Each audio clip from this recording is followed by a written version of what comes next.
कौने भैया नान देलन टड़िया पर के माटिया।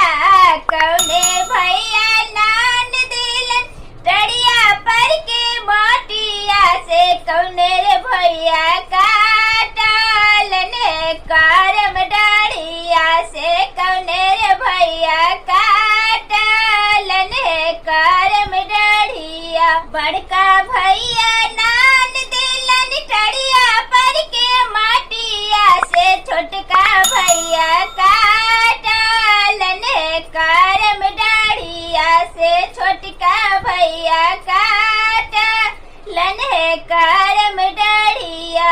कौने भैया खान देलन करम पोखरिया। कौने भैया खान देलन करम पोखरिया से कौने रे भैया नानालन करम लतिया से कौने रे भैया नानालन करम लतिया।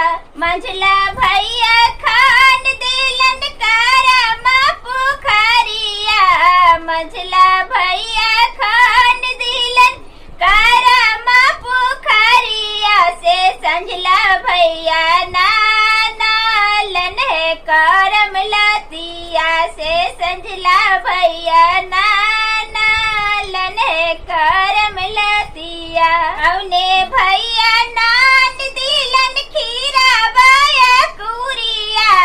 कौने भैया नान दिलन खीरा बाया कुरिया से कौने रे भैया नानालन नारियर बा से कौने रे भैया नानालन नारियर बा। साभे भैया नान दिलन खीरा बाया कुरिया।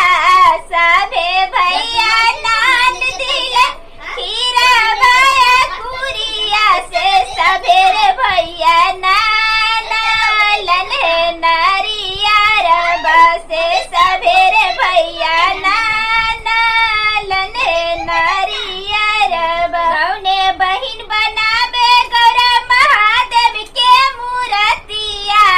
कौने बहिन बनावे गौरा महादेव के मूर्तिया से कौने रे बहिन सजावे पूजवा के थरिया से कौने रे बहिन सजावे पूजवा के थरिया।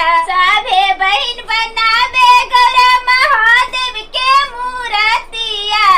सभे बहिन बनावे गौरा महादेव के मूर्तिया से सभेरे बहिन सजावे पूजवा के थरिया से सभेरे बहिन सजावे पूजवा के थरिया से सवेरे बहिन सजावे पूजवा के थरिया।